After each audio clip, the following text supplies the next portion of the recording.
এখন শুনবেন আজকের গুরুত্বপূর্ণ খবরের শিরোনাম। পাকিস্তানি রেঞ্জারকে আটক, ভারতের নিয়ন্ত্রণ রেখায় ভয়াবহ সংঘর্ষ। গাজায় যুদ্ধ সম্প্রসারণের নির্দেশে তীব্রতম প্রতিরোধের মুখে নেতানিয়াহু। যুদ্ধের দামামা, ভারতের বিরুদ্ধে পারমাণবিক অস্ত্র ব্যবহারের হুঁশিয়ারি পাকিস্তানের। ইরান ও তার সহযোগীদের বিরুদ্ধে কঠোর হচ্ছে যুক্তরাষ্ট্র, জানিয়েছেন ডোনাল্ড ট্রাম্প। ইসরায়েলি হামলায় একদিনে আরও ৩৯ ফিলিস্তিনি নিহত। ল্যাভরভ জয়শঙ্কর ফোনালাপ, পাক ভারত উত্তেজনা, কূটনৈতিক প্রচেষ্টা চালানোর আহ্বান রাশিয়ার। পাকিস্তানি রেঞ্জারকে আটক, ভারতের নিয়ন্ত্রণ রেখায় ভয়াবহ সংঘর্ষ। ভারতের সীমান্তরক্ষী বাহিনী বিএসএফ শনিবার দেশটির উত্তরাঞ্চলীয় রাজ্য রাজস্থানের আন্তর্জাতিক সীমান্ত থেকে এক পাকিস্তানি রেঞ্জারকে আটক করেছে বলে দাবি করেছে। তবে ওই পাকিস্তানি সীমান্তরক্ষীর পরিচয় এখনো প্রকাশ করেনি তারা। বর্তমানে তিনি বিএসএফ এর রাজস্থান ফ্রন্টিয়ারের হেফাজতে রয়েছেন। রোববার ৪ মে ভারতীয় সংবাদ মাধ্যম এনডিটিভি এক প্রতিবেদনে এসব তথ্য জানিয়েছে।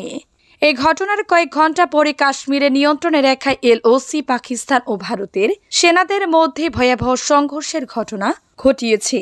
এটিকে সাম্প্রতিক সময়ে উভয় দেশের মধ্যে সবচেয়ে বড় সংঘর্ষ বলে মনে করা হচ্ছে। তবে সংঘর্ষে এখনো পর্যন্ত কোনো হতাহতের খবর পাওয়া যায়নি। এনডিটিভি তাদের প্রতিবেদনে জানিয়েছে, শনিবার রাজস্থানের আন্তর্জাতিক সীমান্ত থেকে ওই পাকিস্তানি রেঞ্জারকে আটক করে বিএসএফ। ঘটনাটি এমন সময় ঘটল যখন পাকিস্তান গত 23 April BSF constable Purnam Kumar শাহকে আটক করে পাঞ্জাবের ফিরোজপুর সেক্টরে কৃষকদের পাহারা দেয়া দায়িত্ব ছিলেন শাহ।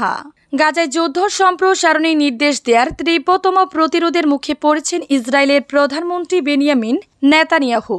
শনিবার রাতে তেল আবিবে প্রতিরক্ষা মন্ত্রণালয়ের সামনে জড়ো হয়ে সরকারের বিরুদ্ধে তীব্র প্রতিবাদ জানায় হাজার হাজার ইসরায়েলি। তাদের নেতৃত্ব দিয়েছে হামাসের হাতে বন্দী থাকা ইসরায়েলের পরিবার। আল জাজিরার খবরে বলা হয়েছে, নেতানিয়াহু গাজা যুদ্ধের সম্প্রসার অব্যাহত রাখায় ক্রমাগত চাপের মুখোমুখি হলেও এবার ভিন্ন রকম প্রতিরোধের সম্মুখীন হচ্ছেন। বিক্ষোভকারীরা স্পষ্টভাবে সরকারকে আহ্বান জানান, গাজায় যুদ্ধ চালিয়ে যাওয়ার পরিবর্তে তারা যেন বন্দীদের মুক্তিকে সর্বোচ্চ অগ্রাধিকার দেয়। অনেকে প্ল্যাকার্ড ও ব্যানার হাতে প্রধানমন্ত্রী নেতানিয়াহুর পদত্যাগ দাবি করেন এবং অবিলম্বে একটি বন্দী বিনিময় চুক্তির মাধ্যমে তাদের প্রিয়জনদের মুক্তির দাবি জানান।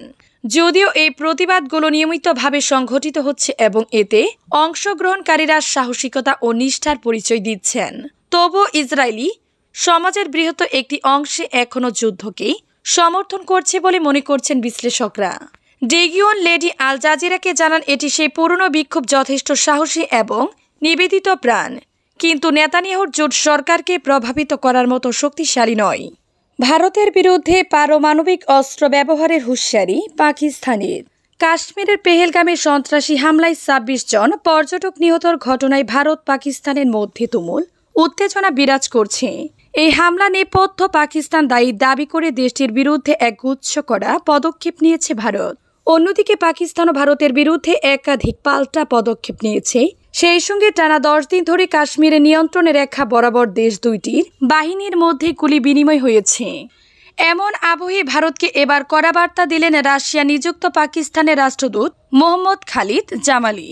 তিনি বলেছেন, ভারত যদি পাকিস্তানে হামলা চালায় বা পাকিস্তানি পানির সরবরাহে বিঘ্ন ঘটায়, তাহলে ইসলামাবাদ পারমাণবিক অস্ত্রসহ পুরো সামরিক অস্ত্রাগার ব্যবহার করতে পারে।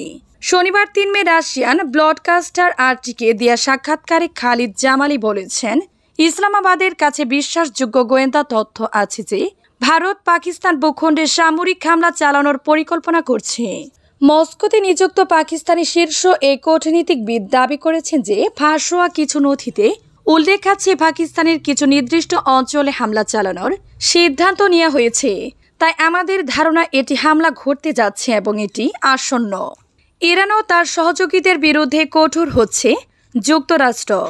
মার্কিন প্রেসিডেন্ট ডোনাল্ড ট্রাম্প হুঁশিয়ারি দিয়ে বলেছেন, ইরান থেকে কেউ তেল বা পেট্রোকেমিক্যাল পণ্য কিনলে তাদের বিরুদ্ধে কঠোর নিষেধাজ্ঞা দেওয়া হবে। এমনকি যারা এমন লেনদেন করবেন তারা কোনোভাবে যুক্তরাষ্ট্রের সঙ্গে ব্যবসার সুযোগ পাবেন না। বৃহস্পতিবার নিজের সামাজিক যোগাযোগ মাধ্যম ট্রুথ সোশ্যালে পোস্ট করে ট্রাম্প এই বার্তা দেন।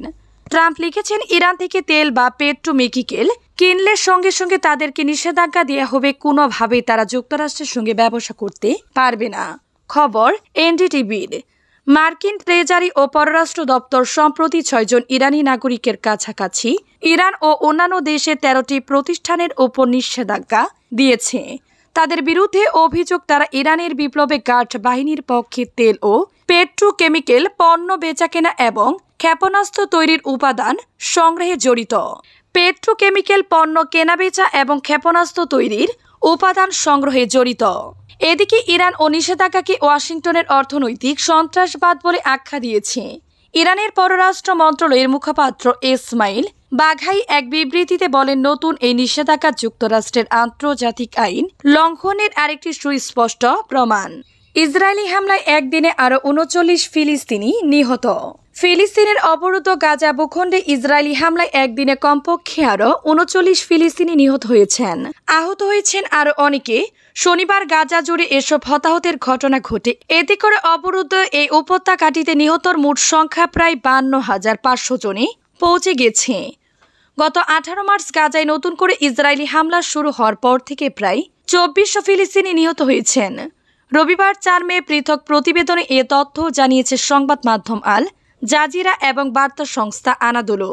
আল জাজিরা বলেছে, শনিবার গাজা জুড়ে ইসরায়েলি হামলায় 39 জন ফিলিস্তিনি নিহত হয়েছেন বলে চিকিৎসা ও বেসামরিক প্রতিরক্ষা সূত্র জানিয়েছে। নিহতদের মধ্যে 3 শিশু রয়েছে। পাক ভারত উত্তেজনা কূটনৈতিক প্রচেষ্টা চালানোর আহ্বান রাশিয়ার। পহেলগাঁও হামলার জেরে ভারতের সঙ্গে পাকিস্তানের মধ্যে উত্তেজনা কমানোর জন্য কূটনৈতিক প্রচেষ্টা চালানোর জন্য আহ্বান জানিয়েছে রাশিয়া। এদিকে পাকিস্তানি কর্তৃপক্ষ এই পরিস্থিতিতে নিজেদের অবস্থান তুলে ধরতে বিশ্ব নেতাদের সঙ্গে কূটনৈতিক যোগাযোগ অব্যাহত রেখেছে। রোববার 4 মে এক প্রতিবেদনে এই খবর দিয়েছে দ্য এক্সপ্রেস ট্রিবিউন।